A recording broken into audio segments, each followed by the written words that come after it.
자, 이제 다음 이제 2부 시작하도록 하겠습니다. 아까 알렉시스 오헤니언, 레딧이라고 하는 그런 SNS 소셜 미디어를 소개를 해드렸고요. 자, 레딧이라는 걸 소개를 해드렸습니다. 한국과 관련된 서브레딧도 있으니까 한번 보셨으면 좋겠고요. 여러분도 궁금하신 분들은 여기를 들어가시면 되는데 어디냐면 reddit.com입니다. reddit.com이니까 이 사이트 들어가시면은 이런 보실 수 있습니다. 가입은 엄청 쉽습니다. 우리나라 그런 소셜미디어 달리 외국 거는 가입할 때 그냥 이메일 주소만 하나 있으면 바로 그냥 클릭 한 두세 번이면 바로 그냥 가입이 됩니다. 아주 쉬우니까 사용하실 수 있겠어요. 이것도 역시 이메일 주소로 가입을 하거든요. 하시면 되겠고요. 자, 보여드렸고, 자, 다음은 이제 그래서 보통 이제 우리가 카페를 또 많이 하시죠. 카페 하시는 분들도 굉장히 많으신데, 인터넷 카페하고 또 이런 게시판 같은 이런 온라인 커뮤니티하고 또 SNS 어떤 차이점이 있을까 생각을 해보셨나 모르겠네요. 어떤 차이점이 있을까요? 인터넷 카페나 게시판과 같은 이런 온라인 커뮤니티하고 일반 SNS하고 어떤 차이점이 있을까요? 어떤 차이점이 있을까요? 보시면은 일단 비교를 한번 해보게 되면 온라인 커뮤니티들은 주로 관심사를 공유하고 사람들이 모여서 활동하는 어떤 그룹 중심의 커뮤니티 서비스라는 것을 우리가 알 수가 있죠. 근데 SNS는 중요한 것이 이제 개인이 중심이라는 거. 소셜미디어는요, 그룹 중심이 아니라 개인 중심이라는 게 가장 큰 차이점이에요. 일반 커뮤니티하고 차이점은. 자꾸 헷갈려 하시는 분들이 계세요. 그래서 그거 분명히 구별해 드리면 소셜미디어하고 일반 온라인 커뮤니티하고 차이점이 뭘까? 구별하기 어려워하시는 분들도 계시는데 SNS는 중심이 나라는 거, 내 개인이 중심이 된다는 거, 그리고 개인이 관계를 맺고 1대1로 그리고 개인의 관계가 서로 연결돼서 더 큰 네트워크를 형성하는 그런 서비스를 갖고 있다라는 특징을 갖고 있고요. 근데 예를 들어서 우리 서울 소셜 리딩 그룹처럼 이렇게 페이스북 안에서 SNS 안에서의 어떤 그룹 같은 경우에도 여러분 각각 개인이 활동하시죠. 그 안에서도 그룹이란 이름으로 따로 활동하는 것은 없거든요. 그러니까 소셜 미디어는 철저하게 중심이 개인이라는 거. 이게 가장 큰 특징이라고 이렇게 얘기할 수가 있을 것 같습니다. 그러니까 이런 거를 구별하시면 좋겠습니다. 한번 사람들 물어보세요. 카페 같은 거 이게 주로 이제 게시판 중심으로 움직이는 관심사를 중심으로 움직이는 커뮤니티 서비스 아니겠어요? 보통 네이버 카페, 다음 카페 이런 게요. 그거하고 SNS하고 뭔 차이가 있냐? 그래서 그거를 SNS라고 부르시는 분들도 있어요. 많아요, 사실은. 근데 그것도 이제 큰 범위에 들어가면 SNS 범위에 들어가죠. 그래서 SNS 통계를 내는 사이트를 보면 네이버 카페, 다음 카페 다 나오잖아요. 블로그도 다 그런 것도 크게 범죄 넣으면은 사람들과의 온라인상에서 관계를 맺어가는 거니까 SNS다라고 이렇게 얘기할 수 있어요. 하긴 하지만 좀 근본적인 차이가 있는 것은 일반 SNS는 개인이 중심이 돼서 나와 개인을 다른 사람을 상대방을 연결하는 서비스라는 차이점이 좀 있을 뿐이죠. 그리고 온라인 커뮤니티들은 보통 카페라고 흔히 부르고 있는 온라인 커뮤니티는 관심사를 중심으로 그룹으로 움직이는 그 안에서 공유하고 사람들이 모여서 활동하는 것일 뿐이지 개인이 중심이 아니라 커뮤니티 자체가 그 자체가 중심이 돼서 움직이는 그런 모습을 보여지게 되기 때문에 그래서 동호회, 동창회가 주로 많죠. 아무래도. 자, 보겠습니다. 소셜미디어 영향력은요, 지금 이 시각에도 어마어마하게 많이 퍼져나가고 있는데, 자료는 좀 약간 예전 자료입니다. 지금 최근 자료로 제가 업데이트를 좀 많이 안 해서, 요거는 많이 안 했습니다만, 유튜브 같은 경우는 2019년도 자료를 보게 되면은, 하루에 올라오는 게 500시간 분량이 올라와요. 하루에 500시간 분량이 올라오기 때문에 하루 업로드되는 분량만 내가 다 보는 데만 18년이 걸립니다. 아무것도 안 하고 잠도 안 자고 막 보면은 18년이 걸려요. 하루 올라오는 것만 다 보려고 그래도. 네. 거의 미친 짓이죠. 거의 네, 그런 상황이 되고요. 페이스북만 해도 월 이용자가 20억 명이 넘으니까 일 이용자가 10억이 넘어요. 지디넷 통계에 따르면요. 어쨌든 어마어마하죠. 자, 그렇게 되겠고요. 그 다음에 이제 트위터 같은 경우도 하루에 올라오는 트윗의 개수가 6억 개가 넘는다 그러죠. 하루에 올라오는 게 6억 개가 넘는다고 합니다. 링크드인은 전체 회원수가 이미 5억이 넘은 지가 오래가 됐고요. 그 다음에 블로그, 우리나라 블로그도 있지만 해외 블로그까지 포함했을 때 블로그 하루에 올라오는 게 4억 개가 넘고요.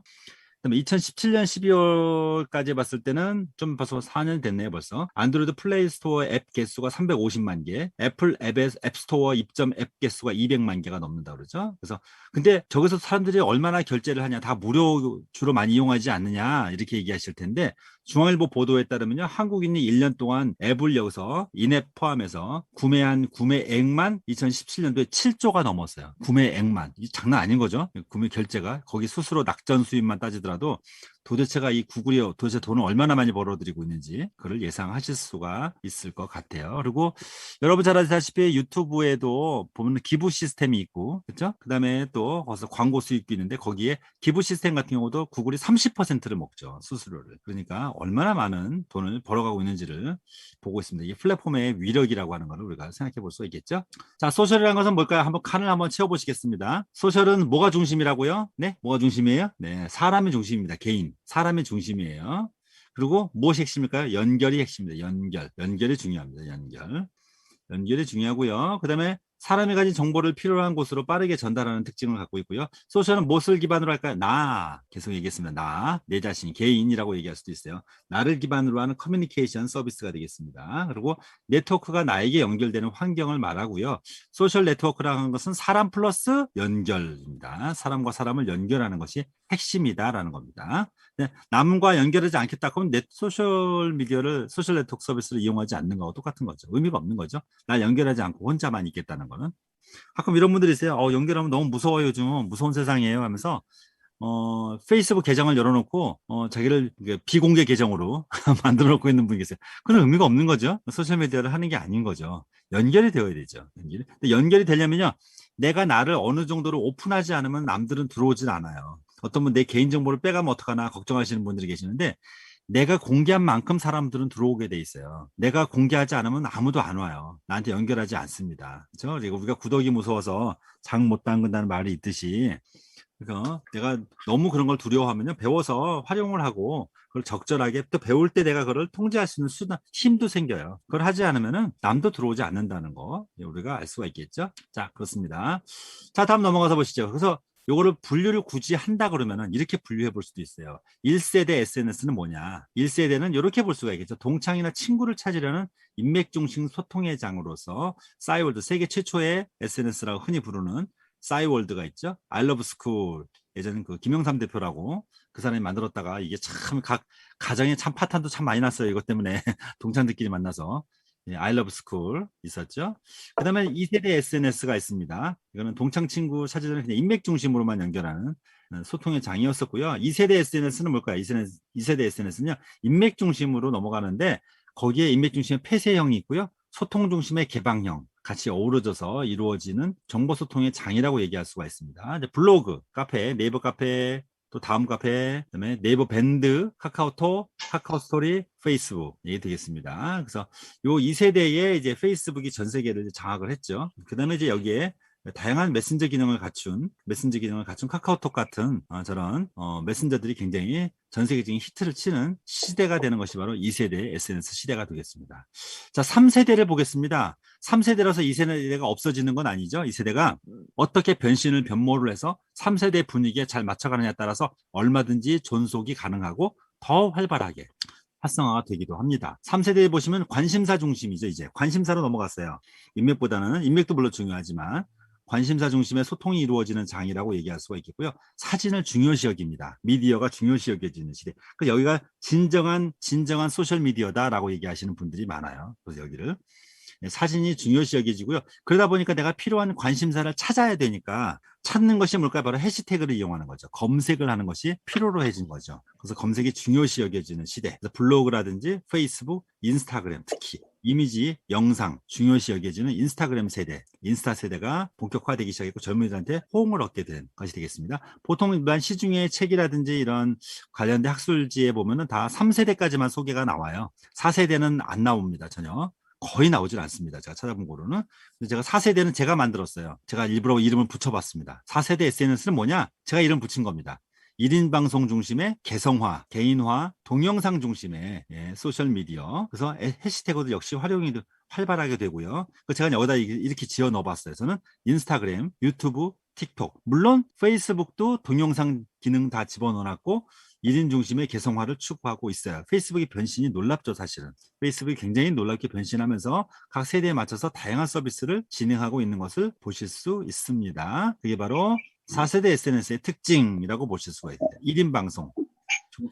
그래서 여기에 뜨는 것이 유튜브, 틱톡 뜨고 있는 것이고요. 네, 인스타그램도 거기에 맞춰서 변신을 활발하게 하고 있다라고 이렇게 얘기할 수가 있겠네요. 자, 1세대부터 4세대까지를 4세대는 물론 제가 붙여본 겁니다만 제가 이거 책을 내 가지고 4세대라는 이름을 빨리 발표를 해야 사람들이 4세대가 있는 거는 이제 할 텐데. 네. 4세대라고 네, 이렇게 명칭을 제가 한번 붙여봤습니다. 이름을. 네, 이렇게 5세대는 또 어떻게 변신을 할지 앞으로 어떤 식으로 변신을 갈지 궁금해지기도 합니다.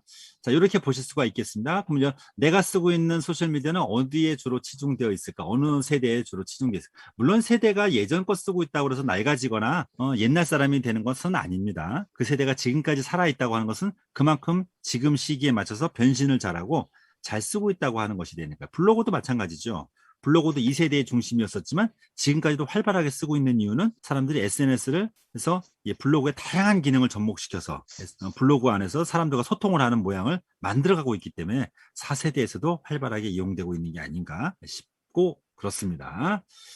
자, 볼까요? 그래서 실천 항목을 설명을 드리면 SNS로 소통하는 효과적인 스킬 7가지를 소개를 해드리겠습니다. 그러면 첫 번째로는 SNS에 일단 가입을 많이 하시면 좋겠죠. 너무 많은 가입해서 내가 감당할 수 없을 정도로 하는 것보다는 내가 필요한 거, 나에게 참 맞다라고 싶은 것을 가입을 하셔서 잘 맞는 것만 활용하시면 되겠습니다. 두 번째는요. 감시하는 목적이 아니기 때문에 너무 안 좋은 말로 상대방을 해코지하거나 상대방에게 안 좋은 글로 댓글을 남기지 않도록 좋은 말로 서로 간에 기분 좋아야 되잖아요. 소셜미디어를 썼을 때 들어가 보고 싶게끔, 먹고 싶게끔, 만지고 싶게끔, 하여튼 뭔가 좀 내가 느낌이 가게끔 그 사람한테 끌림이 있게끔 만들어주려면 좋은 말이 난무해야 되겠죠. 안 좋은 말보다는 좋은 말, 칭찬과 격려의 말들이 있을 수 있다. 그러기 위해서는 좋아요, 댓글, 공유, 조댓공 이거를 많이 해주시는 것이 필요하겠죠. 그러면 세 번째입니다. SNS는 얼굴이 보이지 않는다고 함부로 하는 경우가 일부 있어요. 몰지각하신 분들이 있죠. 그래서 상대의 의견을 존중해주고 언어 순화에 유의하시는 게 필요하겠습니다. 가끔 댓글로 이렇게 얘기 주고받고 하다 보면 꼭 우리는 정치 관련된 것만 나왔다면 서로 막 욕설이 난무하는 경우가 많아요. 무시하고. 네, 그러면 안 되죠. 서로 온라인에 얼굴이 보이지 않는다고 서로 간에 함부로 하시면 안 되죠. 서로 존중해주는, 님이라 붙여주시고 서로 존중해주는 문화가 좀 필요할 것 같습니다. 네 번째입니다. SNS에 좋아요를 남발해주세요. 좋아요는 품앗이입니다. 서로 좋아요를 많이 해주시고 요즘은 페이스북에서는 좋아요보다는 더 최고예요. 네, 이런 것들 좀 또 부러워요. 이런 걸 많이 해주시는 것이 더 좋겠죠. 또 격려가 필요하신 분들한테는 또 격려가 되는 좋아요를 또 좋겠고요. 또 힘내요도 있잖아요. 페이스북에서는 힘내요 같은 것도 많이 눌러주시면 더 좋을 것 같고요. 다섯 번째입니다. 하루에 3시간 이상은 과하다. 물론 사람마다 차이가 있겠죠. 저는 주로 이제 이동할 때 주로 많이 하거든요. 이동하는 수단, 시간대 주로 많이 이용하는 편입니다. 그러니까 시간을 굳이 내서 하기보다는 내가 틈이 생겼을 때, 그럴 때 잠깐씩 하시는 것만으로도 충분한 시간이 될 수 있습니다. 너무 몰두해 있는 것은 좋은 것은 아니다라는 겁니다. 적당히, 사람들 관계도 적당히 이렇게 맞춰가는 게 필요하겠습니다. 물론 소셜미디어를 강의하거나 소셜미디어로 컨설팅을 하시는 분들은 좀 더 많이 하실 수 있겠지만, 적당히 하는 것은 유익하다라고 하는 거. 여섯 번째요. SNS 활용 방법을 주변에 가르쳐 주세요. 가르쳐 줘야 됩니다. 혼자서 알고 있는 것보다는 가르쳐 주다 보면 내가 더 재밌어지고요. 더 특히나 내가 성장하는 계기가 됩니다. 가르쳐 주세요. 혼자 알고 계시지 마시고 주변에 전파해 주세요. 알려주시고. 그게 나를 성장시키는 기반이 되고요. 또 나하고 연결돼 있으신 분들한테 잘 어색하고 그러면 막 뭐라 하지 마시고 방법을 조곤조곤 가르쳐 주시고 오프라인에서 만났을 때도 가르쳐 주시는 게 좋겠다라는 생각이 듭니다. 7번째 마지막입니다. 10번 카톡보다도 한 번 만남이 더 중요하다 이겁니다. 온라인도 중요하지만 오프라인도 중요합니다. 대면도 중요하죠. 비대면도 중요하지만 대면도 중요해요. 그래서 서로 10번의 카톡보다도 한 번의 만남이 더 소중하다는 사실을 기억하시고 온라인에서만 미팅하지 마시고 오프라인에서도 한 번씩 만나서 서로 간의 관계를 가져가는 것이 서로 만남을 더 진지한 만남으로 가져갈 수 있는 우리 서로 간에 도움이 될 수 있는 시니어 세대들은요. 과거에 40년 50년 동안 직장 생활이나 다른 일을 해오셨기 때문에 한정된 인맥이나 한정된 인적 자원을 갖고 있어요. 그래서 소셜미디어를 통해서 더 다양한 사람을 만나시고 나와서 만날 때도 더 다양한 사람을 만나시는 것이 내 성장 발전에 굉장히 큰 도움이 됩니다. 같은 사람만 만나면 안 돼요. 군 출신들은 꼭 나오면은 제대하고 나면 꼭 군 출신만 만나요. 공무원 출신들 나오면 공무원 출신만 만나고 그러니까 발전이 안 돼요. 지금은. 과거에 직장생활 할 때는 도움이 됐죠, 그게. 근데 지금은 아니에요. 나와서는 더 다양한 사람을 만나셔야 돼요. 그러니까 나의 어떤 동명상련도 되고 위로는 되지만 도움은 안 돼요. 그분들한테. 그분들하고 있어서. 그러니까 이 소셜, 우리가 서울 소셜에 도움이 되는 게 그거잖아요. 다 출신 다르고, 나이 다르고, 환경 다르고, 학력 다르고, 이러신 분들이 이게 모여서 서로 간에 대화를 나눌 수 있다는 것만으로도 여러분 성장 발전에 큰 도움이 됩니다. 그래서 우리 뇌과학에서도요, 뇌에 대해서 예전 심리학 발표된 등 보면요, 내가 친한 사람과 늘 만나는 사람과 그다음에 약간씩 중간중간 다른 사람을 만났을 때에 이 뇌가 인식하는 게 굉장히 달라요. 뇌가 활발해져요. 뇌의 기능이. 그래서 어떤 사람을 만나느냐도 우리 뇌를 창의적으로 바꾸는데 큰 도움이 된다는 거죠. 그래서 제가 직장인들한테는 교육할 때는 그런 얘기를 하거든요. 일주일에 한 2번만이라도 맨날 똑같은 사람과 식사하지 말고 직장생활 하면서 똑같은 사람과 점심 식사 맨날 같이 하잖아요. 같은 팀에서, 같은 본부에서. 그러지 말고 딱 일주일에 2번만이라도 다른 본부, 다른 부서, 외부 사람과 식사를 하시라. 그 2번만으로도 내가 성장하게 된다는 거죠. 그래서 식사하는 사람을 대상을 바꾸는 거, 이게 굉장히 필요할 것 같아요. 예. 그 40대 이상, 50대 이상 남자들이 가장 바꾸기 어려운 게 헤어스타일이라고 그러죠. 헤어스타일 죽었다 깨어나도 안 바꾸잖아요, 우리는. 예. 바꾸기 그렇게 어렵다 그러죠. 그래서 우리 주변에 헤어스타일 바뀌신 분을 혹시 주변에서 중년 이상 되신 분들 중에서 혹시 헤어스타일 바뀌신 분 만나면요, 어마어마한 큰 변화가 있었던 거예요. 칭찬해 주셔야 돼요. 격려해 주셔야 되고. 그런 게, 그러기보다는 우리는 만나면 머리 스타일 보고 뭐라고 얘기하겠어요? 너 머리가 왜 그래? 바로 이래버리잖아요. 그러면 안 된다는 얘기죠. 격려가 필요하고, 그분한테 이렇게 특이하고 멋있네, 뭔가 지금 다른 변화에 대해서 칭찬해주는 그런 문화를 우리가 가져갈 필요가 있겠다라는 생각이 드네요. 네. 그렇습니다. 네. 늘 보면 이제 의상이나 이렇게 늘 변신 같은 거 항상 젊어지려고 노력하시는 분들 많이 계시잖아요. 특히 이제 이수인 선생님 보면 항상 세련된 그 옷들도 입고 다니시고 항상 늘 젊어지시려고 노력하시는 모습이 눈에 보여요. 이수인 선생님 보면. 그래서 항상 네, 그런 분들도 노력하시는 분들 정말 많으시거든요. 자, 개방형 SNS의 가장 대표 주자 트위터가 있습니다. 트위터 쓰시는 분들도 많이 계시긴 합니다만 또 의외로 없으신 분도, 안 쓰시는 분들도 많이 계세요. 트위터 참 나름대로 매력이 있어요. 이 트위터는. 트위터의 마크가 이제 그림이 이렇게 계속 변모해 온 모습을 현재 보고 계시죠.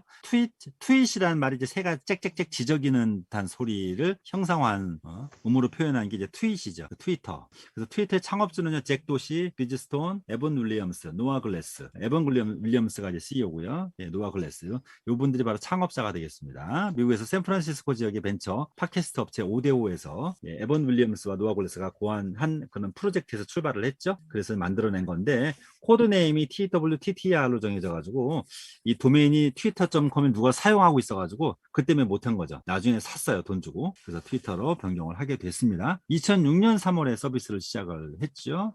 그래서 2020년 작년 12월에 트위터에서 공식적으로 발표한 내용에 보니까 거기에 보니까 1억 8,700, 네, 그 1억 8,700만 명이라고 이렇게 발표를 했습니다. 활성 사용자 수.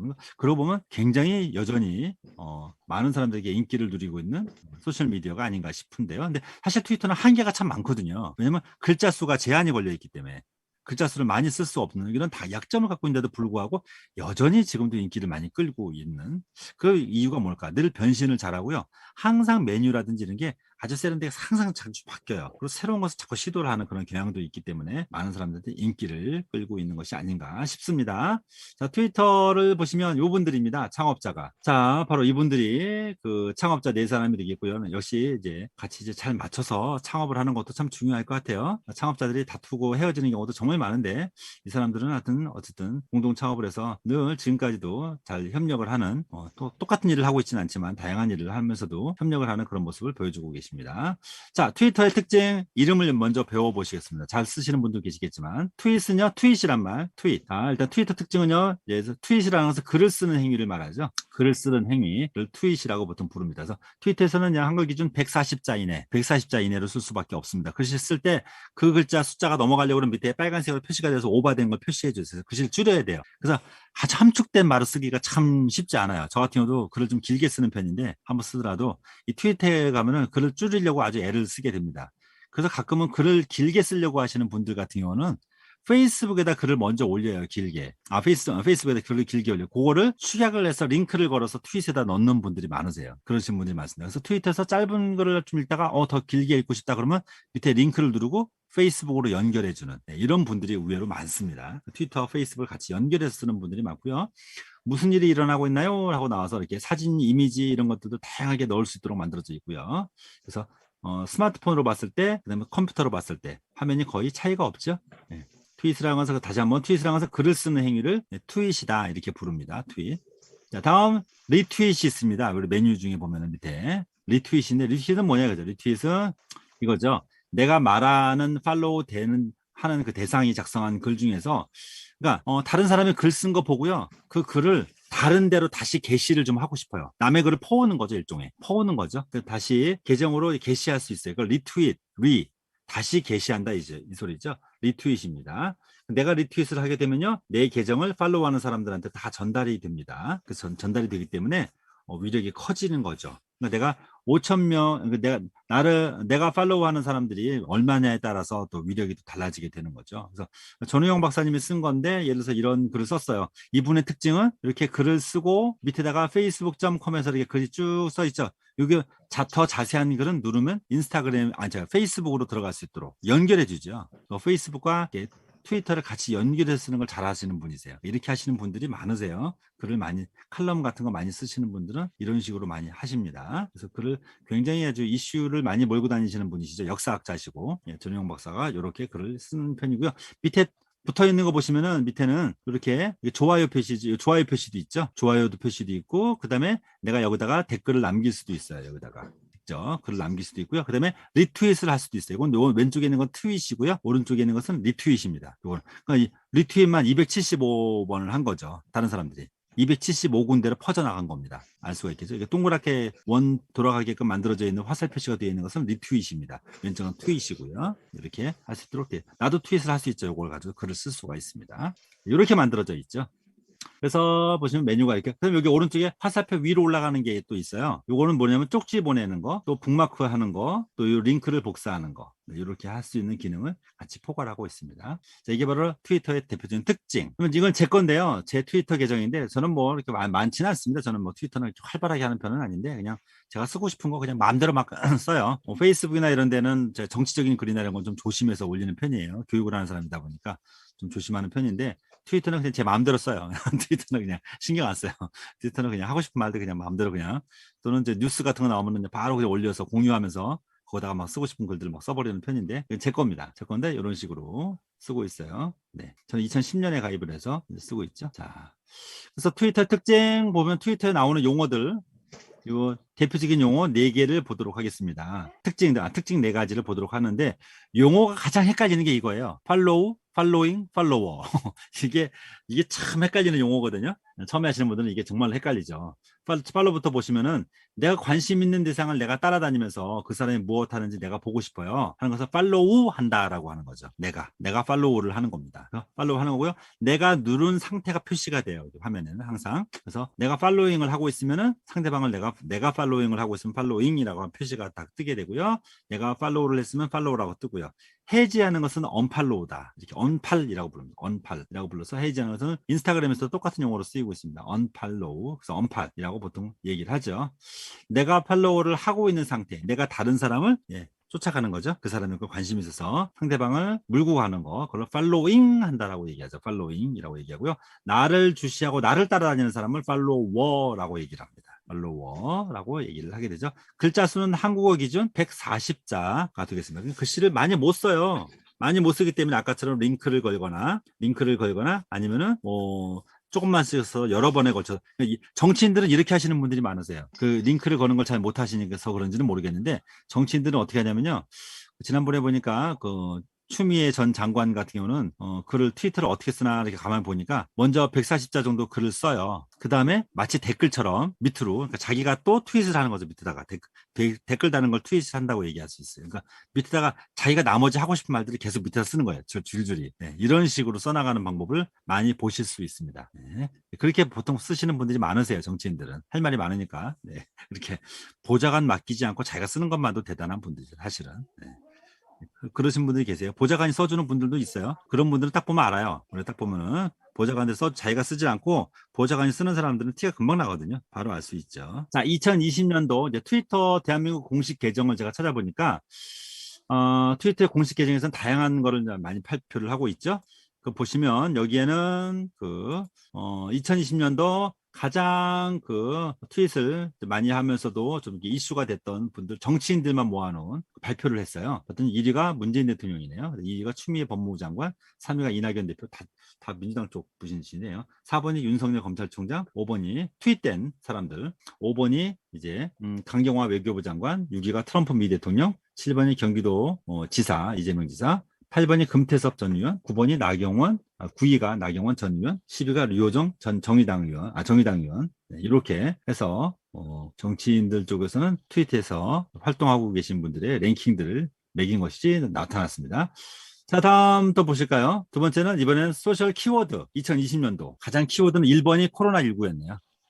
그렇죠? 2020년 한 해 동안 가장 이슈가 됐던 탑 소셜 키워드 트위터에서 발표한 2번이 N번방 사태, 3번이 자가격리, 4번이 사회적 거리두기, 5번이 페미니즘, 6번이 세월호, 7번이 재난지원금, 7위가 8위가 검찰개혁, 9위가 사랑제일교회, 10위가 낙태죄가 됐네요. 그러니까 이런 트위터에서 발표하는 이런 탑 소셜 키워드가 해마다 발표하는데 이런 내용들을 보면 우리 사회의 이슈, 방향이나 논란거리, 사람들의 관심사 등을 알 수 있는 그런 바로미터가 되기 때문에 사람들이 많이 주시를 하는 것 같아요. 자, 다음 또 볼까요? 이번에는요, 사람입니다. 사회 분야 키워드 집계 순을 보시겠습니다. 키워드 트위터에서 발표한 겁니다. 공식 계정에서 발표한 내용을 보게 되면 2020년도 트위터에서 키워드가 가장 화제가 된 키워드 뭘까요? 1위가 이용수 할머니. 예, 회계부정 사태 때문에 정의기억 연대에서 한창 많이 말이 오르내렸었던 분이시죠. 이용수 할머니. 자, 다음 2위는 정경심 교수. 조국 사태 때문에 아마 많이 시끄러웠었던 그 일 때문에 아마 그런 것 같아요. 자, 다음 3위는 전광훈 목사, 4번은 오덕식 판사. 처음 들어보시죠? 잘 못 들어보신 분일 수도 있어요. 예, N번방 재판에서 재배당됐던 그 판사거든요. 성인지 감수성 부족하다라는 논란이 많이 빚어졌던 판사 오덕식. 요즘 판사님들도 판결이 나오고 나면 바로 아주 사회적으로 SNS에서 이슈가 되는 분들이 많이 계세요. 5위가 정준영 가수. 예전 슈퍼스타 K 출신이죠. 성폭행 혐의 때문에 징역 5년으로 지금 복역 중이죠. 6번이 서지현 검사, N번방 사태에서 미투 검사로 많이 예전에 미투 검사로 유명했던 분이죠. 서지현 검사. 7번이 고유정. 예전에 그 남편 살해한 사람으로, 잔인하게 살해한 사람으로 뉴스에 많이 오르내렸었죠. 무기징역 선고됐을 때. 8번이 이문정 검사, 대검찰청, 검찰 내부에 그 비의 사실을 많이 고발해서 유명한 사람이죠. 이문정 검사. 9위가 임미리 교수. 예전에 그 칼럼 때문에 그랬었죠. 신문 칼럼에다가 중앙일보 칼럼인가요? 민주당만 빼고 뭐 이런 말을 했다. 투표하라는 말을 하면서 예전에 그 교수가 예전 논란이 됐었죠. 임미리 교수는 이제 겸임 교수인데 굉장히 아주 이것 때문에 좀 시끄러웠었죠. 10위가 정경 질병관리청장. K 방역 때문에 수장으로서 많은 이제 이슈가 됐었던 이게 이제 작년에 가장 이슈가 된 사람들이었습니다. 트위터에서. 자, 보겠습니다. 자, 다음은 탑 스포츠 팀. 트위터에서 가장 많이 언급이 되고 가장 이제 트윗이 된 걸 보겠습니다. 기아 타이거즈가 인기가 좋네요. 지금 순위가 많이 쳐져 있습니다만 기아 타이거즈, 두산 베어스, 삼성 라이온즈, 롯데, LG 트윈스, 키움 히어로즈, SK 와이번스, NC 다이노스. 역시 프로야구가 다수 상위를 차지하네요. 그렇죠? 프로야구가. 그 다음에 9위가 KT 위즈, 다 프로야구 팀이네요. 10위만 리버풀 FC가 차지했네요. 네. 그렇습니다. 이걸 보면 인기도를 논란이 많은 팀이 그만큼 또 인기가 많은 것일 수 있으니까 그걸 알 수가 있겠죠. 네. 한때는 이제 가장 못하는 팀 하면은 SNS상에서 가장 유명했었던 용어가 엘롯기. 엘롯기란 용어 아시죠? 엘롯기? LG 롯데 기아 가장 못한다고. 네. 인기는 많은데 가장 못한다고 엘롯기라고 이제 했었는데 기아가 저기 올라가 있네요. 네. 자, 다음 볼까요? 이번에는, 자, 역시 이것도 보시면은 스포츠 스타들입니다. 애슬레츠 탑, 인 코리아입니다. 그래서 한국에서 가장 또 이렇게 탑으로 언급된 스포츠 스타들 중에 운동선수들 보면 손흥민 1위, 2위가 김광현, 지금 해외로 진출해 있죠. MLB로. 류현진, 호날두, 5위가 기성용, 6위가 이강인, 7위가 리오넬 메시, 8위가 르브론 제임스, 그다음에 토마스 밀러, 스테판 커리. 다 이제 우리나라 뉴스에도 많이 오르내리는 유명한 스포츠 스타들이 7위부터 호날두 같은 경우 4위까지 올라가 있습니다. 합니다만 이분들이 가장 많이 언급되는 스포츠 스타들이 아닌가, 선수들이 아닌가 싶네요. 그 다음에는 K-팝으로 가장 계정에 사람들에게 많이 언급이 되는 가장 그 계정 숫자로서 글로벌리한 계정을 갖고 있는 사람이 누굴까요? 방탄소년단 BTS. 엑소가 있네요. 블랙핑크, 여자 BTS라 불리는 블랙핑크, 세븐틴, 갓세븐. 갓세븐은 사실 해체가 됐는데, 네, 갓세븐은. 작년까지 어쨌든 뭐 활동이 됐으니까. 그렇죠. JYP 소속이죠. 갓세븐 해체됐죠. 그다음에 6위가 이제 NCT 127, 그다음에 7위가 이제 투모로우 바이 투게더. 여기서부터는 좀 이제 헷갈리기 시작하죠. 여기서부터는. 네, 8위가 에이티즈, 9위가 트레저, 그다음에 10위가 스트레이 키즈. 이런 팀들이 K-팝으로서 인기를 끈, 네, 트위터에서 가장 많이 언급되고 가장 트윗이 된 내용이 되겠습니다. 계정들이 되겠습니다. 이 사람 누군지 아세요? 2020년 전 세계에서 가장 많이 리트윗된 트윗, 요겁니다. 요거 하나. 요 트윗이 가장 많이 리트윗됐어요. 리트윗됐다는 얘기는 이 사람 여기에 트윗이 올라간 것을 가장 많이 퍼나른 거죠. 가장 많이 퍼나른 거. 네. 얼마나 퍼나랐냐고요? 2020년 8월 29일 현재 봤을 때 307만이 넘습니다. 307만 개가 리트윗이 됐습니다. 대단하죠? 트윗만 16만 2천 개. 트윗만 16만 2천 개. 좋아요가 751만 개나 된 체드윅 보스맨. 누굴까요? 유명하고요. 죽었죠? 어우, 역시. 네. 누가 대답을 하셨나요? 혹시? 네. 대단하십니다. 역시. 네. 혹시 이제 여러분 그 어벤져스 영화 보셨나요? 네. 어벤져스 영화에 나오죠. 네. 체드윅 보스만 아직도 잘 감이 안 오시는지 혹시 이거 보면 아시죠? 블랙팬서로 유명한. 여기 보면 이제 아프리카에 그 있는 나라에 나오죠. 예. 최첨단의 기술을 자랑하는 나오는 사람. 가운데 맨 위에 있는 사람이죠. 체드윅 보스만. 이걸로 나온 사람. 대장암으로 숨졌죠. 대장암으로 투병하다가 숨졌습니다. 그것 때문에 이제 가장 많은 사람들이 이제 애도하면서 이분의 이야기를 이분의 올려져 있는 요 글을 리트윗한 것이 가장 많이 리트윗된 거죠. 전 세계에서. 작년도 세계 1위 가장 리트윗된 트윗이었습니다. 추모의 그런 모습 때문에 그랬던 거죠. 자, 보셨고요. 그 다음에 전 세계에서 가장 많이 리트윗된 트윗 중에 또 하나, 랭킹 2위를 다투는 또 하나 있습니다. 방탄소년단입니다. BTS의 전국에 인기 있는 멤버들이 워낙 많지만 전국에 특히 인기가 있는데 요 트윗이었어요. 왜 리트윗됐는지는 여러분이 한 번씩 보셔야 될 것 같아요. 네, 전문의의 감성을 한번 느끼기 위해서라도 한번 봐주시면 좋을 것 같아요. 그리고 전 미국 대통령 트위터 도널드 트럼프, 참 정치를 백악관을 통해서 정치를 하지 않고 트위터로 한다는 얘기가 있을 정도로 트위터를 정말 많이 하는 것으로 유명했죠. 심지어 백악관 인사조차도 트위터에 공개하는 그 백악관 대변인이 발표하는 것이 아니라 트위터에 발표가 되는 그런 일 때문에 논란이 많았었던 분이었었죠. 트럼프 대통령 팔로워가 장난이 아닙니다. 8,710만. 예전에 제가 캡처한 건데 팔로워만 8,710만이에요. 자, 본인이 하는 거 팔로워가 50밖에 안 되는데 팔로워는 8,710만 명이나 되는 어마어마한 팔로워를 보유하고 있습니다. 저는 이분 거를 팔로잉을 하고 있어요. 제가 이분 거를 팔로잉을 하고 있기 때문에 여기에 보면은 제가 캡처했을 때 이게 팔로잉이라고 나오죠. 이게 나오는 모습이 제가 하고 있는 상태인 겁니다. 제가 계정에서 제가 팔로잉을 하고 있는 겁니다. 이제 오른쪽은 스마트폰으로 봤을 때의 모습, 왼쪽은 PC 버전으로 봤을 때의 모습, 이렇게 보고 있습니다. 이렇게 약간 뭐 거의 차이가 없죠. 똑같죠. 스마트폰을 보나 PC를 보나 거의 차이가 없다는 것을 보실 수 있습니다. 네.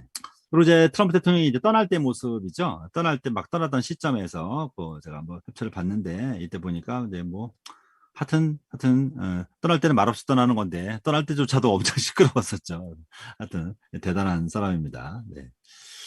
자, 그리고는 이제 전 의원이었던 표창원, 예전에 전 민주당 의원이었는데 요즘은 라디오 진행하고 있죠. MBC 라디오에서 뉴스 하이킥이라고 저녁 시간대 진행을 하고 제가 몇 번 들어봤는데 그 진행을 좀 하고 있어서 진행자로도 요즘 많이 화제를 모으고 있는데 이분은 트위터를 굉장히 잘합니다. 트위터 예전부터 트윗을 아주 본인이 직접 굉장히 트윗을 잘하는 사람으로 많이 알려져 있고요. 팔로워만 거의 80만에 육박할 정도로 팔로워도 많습니다.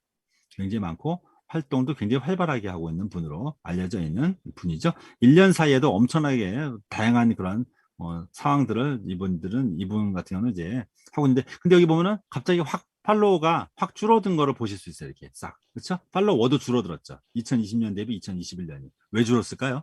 정치인의 모습과 또 일반인으로서의 어떤 라디오 진행자로서 모습은 또 다르죠.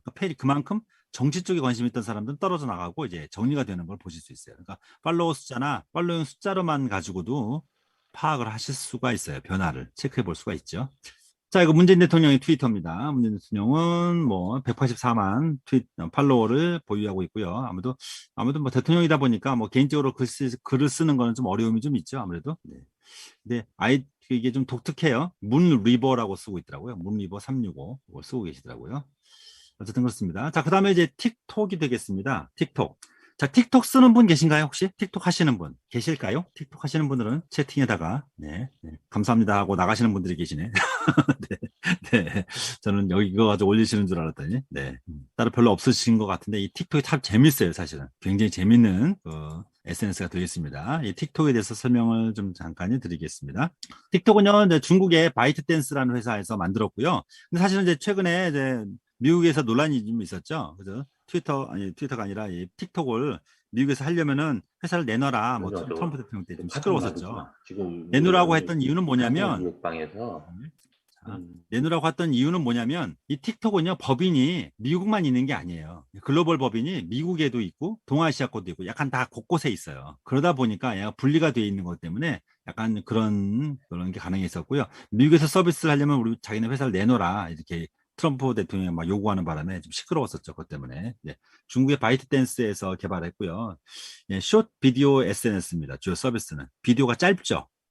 처음에 15초로 시작했고 요즘은 30초 이상짜리도 합니다만 시간이 짧습니다. 짧은 영상 가지고 할 수 있고 그리고 얘가 특징이 내가 다른 SNS에서는 내가 음악 같은 거 틀고 뭐 하려고 그러면은 내가 저작권 때문에 좀 시끄럽잖아요, 요즘은. 그렇죠? 근데 이 트위터 같은 경우는요. 이 저작권을 링크식으로 걸어서 음악을 나오게 만들어 놓고 내가 거기에 맞춰서 뭐 립 서비스 아니면 내가 춤을 추거나 댄스를 하거나 뭐 다양한 그런 모습들을 보여줄 수가 있어요. 그리고 경연대회 같은 거 많이 하죠. 경진대회, 댄스 경진대회 이런 거, 네, 커버 댄스 경진대회 이런 거 굉장히 많이 하거든요. 그래서 그런 거 따라하는 모습들 이런 것들을 많이 보실 수가 있습니다. 자, 그래서 틱톡은 이제 본사는 중국의 베이징 하이딩구에 있고요. 예, 대표는 장이밍인데 최근에 이제 사퇴를 했죠. 얼마 안 됐어요. 장이밍 대표가 최근에 사퇴를 해가지고 이제는 바뀌게 되겠습니다. 자, 틱톡인데 이제 한자로는 저렇게 씁니다. 더우인이라고 그러죠. 중국의 바이트댄스라는 데서 개발을 했고요. 15초에서 1분 이내 쇼폼 형식의 영상을 제작 공유하는 중국의 SNS가 되겠습니다. 그래서 미국에서 경계를 많이 하죠. 그것 때문에. 젊은이들을 어마어마하게 좋아하기 때문에 학생들까지. 2016년 150개 국가에서 75개 언어로 서비스를 시작을 했고요. 한국에서는 2017년 11월부터 서비스를 하고 있습니다. 중국 같은 경우는 중국 정부에서 검열을 반드시 거치죠. 공산권이라서. 중국 정부가 본사가 직접 서비스를 하고 있고요. 그다음에 각 법인이 있어요. 각 지사법인이 각자 자기 국제판으로 서비스를 하고 있습니다. 그래서 따로따로 움직여요. 한국에서는 글로벌 서버 이름에 따라서 틱톡이라고 부르는데 미국 발음으로 들어보면 틱톡이라고 안 하고 틱탁이라고 그래요. 틱탁. 이게 의성어를 가져온 거거든요. 그래서 글로벌 서버하고 중국 서버가 분리돼서 운영을 합니다. 그래서 중국하고는 약간 내용이 차이가 있어요. 걔네들은 검열을 합니다. 검열하기 때문에 아무 내용이나 막 올라갈 수가 없어요. 이런 특징이 있다라는 거 보실 수 있겠고요. 자, 틱탁 같은 경우는요. 애플 앱 스토어, 구글 플레이 스토어 다 사용이 가능하고요. 어떤 특징이냐면 바로 이런 특징이 있습니다. 뮤직비디오, 더빙, 립싱크, 코미디까지. 코미디 같은 것도 굉장히 많아요. 재밌는 영상들 정말 많고요. 그다음에 15초짜리 영상, 30초짜리 영상 만들어서 올릴 수 있습니다. 그리고 예전에 영상은 하나만 달랑 올릴 수 있었는데 한 개의 영상 올라가는 자리에 세 개의 영상들을 세 개 내지 네 개 영상을 이렇게 붙여서 한꺼번에 올리는 것도 가능해요. 지금은 많이 달라졌어요. 예전에는 15초짜리 영상 하나만 달랑 올라갈 수 있었는데 한 번에 인스타그램도 초기에는 사진 한 장만 올라갔었는데 지금은 사진 여러 장 올리잖아요. 한 번에 똑같아요. 틱톡도 영상을 여러 개를 올릴 수 있도록 지금은 서비스를 하고 있어요. 짧은 동영상입니다. 숏폼 이라고 하는 형식을 취하고 있고요. 립싱크하는 모습을 재미있게 촬영을 하고요. 주로 많이 하고 있고요. 90년대를 기억하는 X세대라면 이제 허리케인 블루 같이 이렇게 가라오케 앱이라고도 일부 부르고 있죠. 음악을 틀어놓고. 그러니까 여기서는요 들어갈 때 음악 이렇게 사진을 내가 영상이나 사진을 집어넣잖아요. 그러면 딱 할 때 올릴 때 밑에 뭐가 나오냐면 영상은 뭐 넣을까요? 물어봐요. 바로. 영상 없이 하면은 내가 거기에 들어가 있는 내 거에 원래 들어가 있는 음악으로 서비스가 되고요. 그렇지 않은 경우에는 내가 음악을 고를 수가 있어요. 최신 유행하는 음악부터 내가 검색해서 음악을 내가 집어넣으면 그럼 영상이 나올 때 내가 음악을 넣지 않아도 알아서 음악을 선택을 내가 하기만 하면 자동으로 음악이 들어가요. 깔려줘요. 그런 특징을 갖고 있습니다. 특이하죠. 그래서 음악을 좋아하는 요즘 세대하고 아주 기가 막히게 맞아떨어지는 그런 모습을 볼 수가 있죠. 틱톡. 그래서 틱톡은 이렇게 막 광고도 굉장히 많이 했었고 예전에 Every time makes some TikTok. Everybody make some TikTok. Give me some TikTok. Promise me TikTok. TikTok. TikTok. Promise me TikTok. 발음이 틱탁이라고 나오죠. 발음이 틱탁에. Every time. 그래서 바이트댄스에서 만든 앱인데요. 이게 예전에 국민일보 기사를 보시게 되면 처음에는 인도에서 많이 폭발적으로 증가가 됐었고요. 그리고 이게 질적인 부분, 영상을 너무 쉽게 만들 수 있도록 하다 보니까 수준 이하의 콘텐츠 진짜 많아요, 사실은. 좀 약간 좀 그런 것도 있고요. 그리고 약간 누구를 비판하거나, 비판이 아니라 비하하나 조롱하거나 막 이런 영상, 이런 것도 많고. 하여튼 좀 그렇긴 해. 막 나가는 경향도 좀 있긴 있어요. 걸러지지가 않는다는 거. 이런 게 좀 많아서 전 세계적으로 좀 논란을 많이 일으키는 경우가 있습니다. 그리고 이제 다른 영상 뭐 이렇게요. 요즘 화질이 많이 좋아졌습니다. 뭐 재밌는 기법, 짧게 해야 되니까 줄여가지고 영상을 편집을 해요, 사람들이. 길게 올리지 못하니까. 그래서 짧게 하는 영상을 만들어서 올리는데 재밌는 영상도 굉장히 많고요. 심심할 때 시간 때우기로 보는 경우가 많아요. 시리즈로 계속 쭉 보는 그러신 분들이 많습니다. 자, 그래서 틱톡 앱을 설치하시면 이렇게 보실 수가 있겠고요. 가입도 굉장히 쉽고요. 이것도 역시 인스타그램이나 페이스북처럼 계정이 내게 계정이 하나 있습니다. 거기다가 올리는 겁니다. 남들과 같이 공유도 하고 볼 수가 있고요. 용량은 얼마 안 됩니다. 화제가 되기도 했었어요. 너무 작은가요?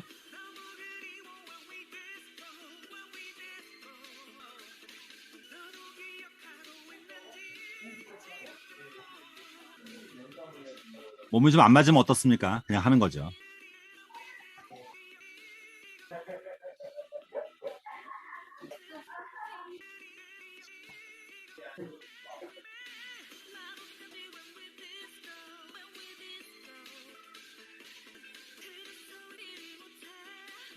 우리나라 노래를 전 세계에서 이렇게 즐기는 것을 쉽게 보실 수 있어요. 틱톡에 들어가면.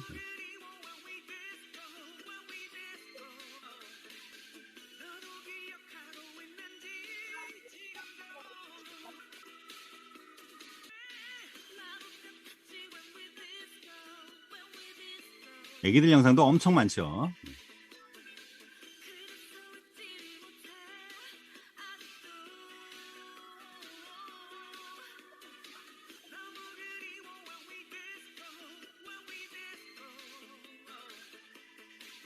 네. 여러분도 영상 이런 거 많이 좀 올려보시면 좋을 것 같아요. 조금 시간이 뭐 거의 다 돼서 하나를 좀 더 보여드리면,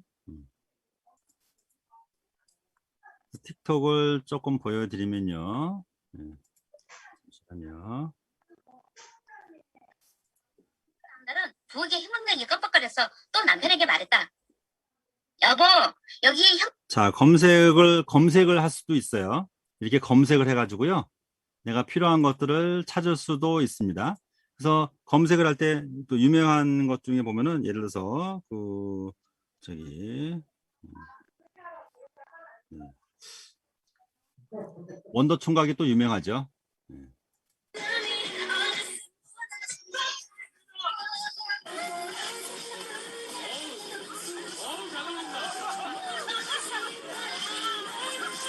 아이고 끊어지네.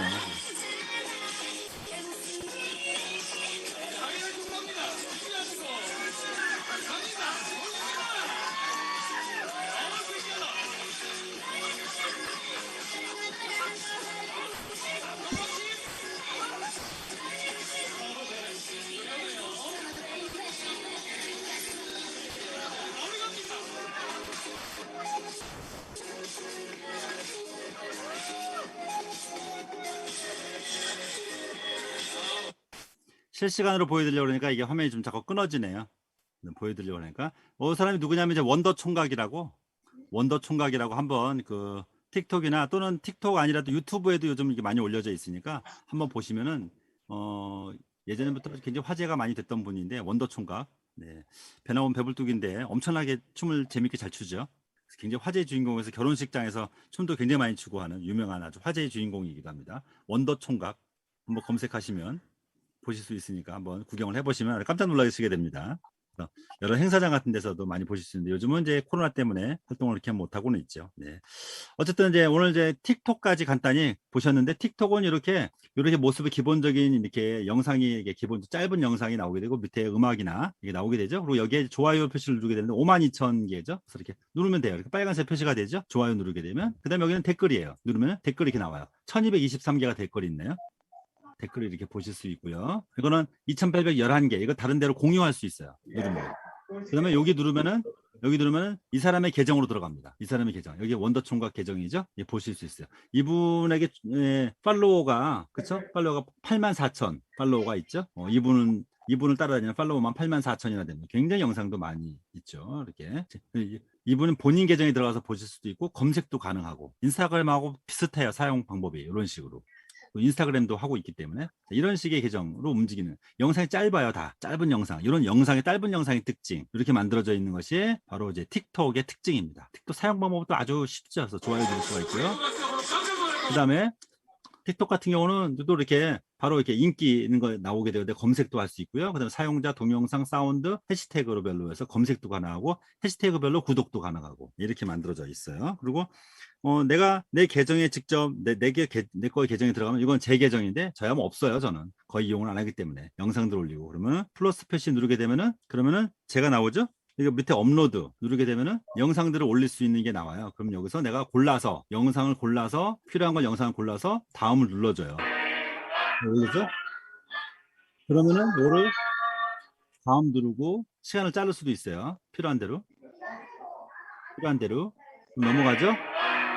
그러면 여기서 내가 텍스트, 사운드, 텍스트 스티커 이런 거 고를 수가 있고요. 그 다음에 여기다가 동영상에 대한 설명을 여기다 쓰는 거예요. 동영상 직접 써주시고 커버를 내가 다른 거로 바꿀 수도 있고요. 해시태그 쓰고 동영상을 시청할 수 있는 사람을 내가 고를 수 있어요. 댓글을 허용하게 해줄 것인지 이런 거 이어찍기 여러 동영상을 여러 개 같이 올릴 것인지 올리면서 동영상을 디바이스에 저장도 할 것인지 내 컴퓨터에 이걸 합니다. 그리고 같이 공유도 할 수 있어요. 그래서 게시 누르면 올라가는 거예요. 아주 단순해요. 간단합니다. 네, 복잡하지도 않아요. 이런 식으로 올리는 거예요. 틱톡을. 여러분도 한번 짧은 영상, 그러니까 영상 긴 거 올리는 거 부담스러우신 분들은 부담 없이 이렇게 주변 영상 편하게 올리실 수 있어요. 그리고 내 거 동영상 보는 사람을 내가 지정할 수도 있어요. 그냥 모두 해놓으면 다 공개되는 겁니다. 찾아오지 않는 한은 다 볼 수 있게끔 되어 있습니다. 그러니까 이렇게 올리는 것이 틱톡으로 올리는 겁니다. 그리고 같이 공유가 가능해요. 페이스북, 뭐 카톡, 인스타그램 동시 공유가 가능한 짧은 영상 폼 SNS다. 이렇게 보시면 되고요. 음악에 큰 걱정하실 필요가 없어요. 음악을 아까처럼 원래 동영상에 있는 음악이 있을 경우 그냥 다음 누르시면 되는데 동영상을 여기 내가 사진만 찍어서 사진을 그냥 영상만 찍어서 음악이 없다. 음악을 넣고 싶다 하시는 분들은 밑에 음악을 넣는 게 나와요. 밑에 사운드가 있어서 음악을 내가 고를 수가 있어요. 음악을. 아이고. 시끄러워서 안 되겠네요. 네. 음악을 내가 고를 수 있어요. 아까 선택하는 사운드를 눌러서 들어가면은 음악을 내가 고를 수 있어요. 최신 음악도 넣을 수 있고 저작권 걱정 없이 이것 때문에 저작권 논란이 있긴 해요. 시끄럽긴 합니다만 내가 같은 음악을 내가 선택해서 마음대로 내 외부 음악을 집어넣을 수 있어요. 밑에 깔아놓을 수 있어요. 거기면서 춤도 추기도 하고 이렇게 넣을 수 있도록 만들어져 있는 거다. 이런 게 틱톡이라는 것을 오늘 같이 보셨습니다. 네, 제 휴대폰이 공교롭게도 보이고 있네요. 자, 그래서 다른 혹시 내용이 없으시면 자 오늘 시간은 틱톡까지 같이 보셨습니다. 다 보진 못했는데요. 인스타그램하고 그 다음에 핀터레스트 이걸 다 못했네요. 시간상 하지 못했는데 다음번에 또 SNS에 또 다른 SNS들을 소개하는 시간 계속해서 세 번째 시간으로 다음번에는 가져가도록 그렇게 하겠습니다. 자 오늘 영상 여기까지 하겠고요. 혹시 오늘 보신 것 중에서 궁금하신 거 혹시 있으신 분 없으신가요? 네, 없으신 걸로 알고. 질문 하나 있습니다. 질문 혹시 있으세요? 네. 예. 여기 김정명 선생님께서 말씀하셨는데, 네. 틱톡이 미국이나 중국에서도 보안 문제를 제기했잖아요. 네네네네. 가 돼가지고, 네. 그거에 대해서 지금 많은 분들이 지금 틱톡을 많이 거부를 하고 계시는 것 같은데, 네. 그 문제에 대해서는 어떻게 생각하세요? 그게 이제 사실은 오래전부터 이제 틱톡이 이제 중국에서 나오는 사실은 SNS들이나 중국에서 하고 있는 앱들은 스마트폰 앱들은 모두 다 논란이에요. 논란이 아닌 것이 없어요. 그래서 예를 들어서 중국에서 만든 스마트폰 앱조차도 그 정보가 내 개인정보가 빼나간다는 소리가 예전부터 많았거든요. 그래서 실제로도 그런 거여서 휩싸여가지고 법정 소송까지 간 경우도 많았고요.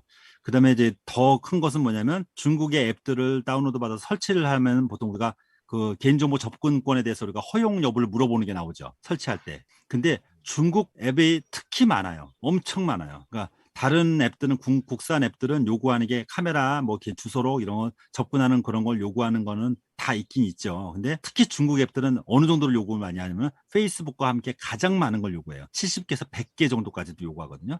개인정보를 요구하는 게요.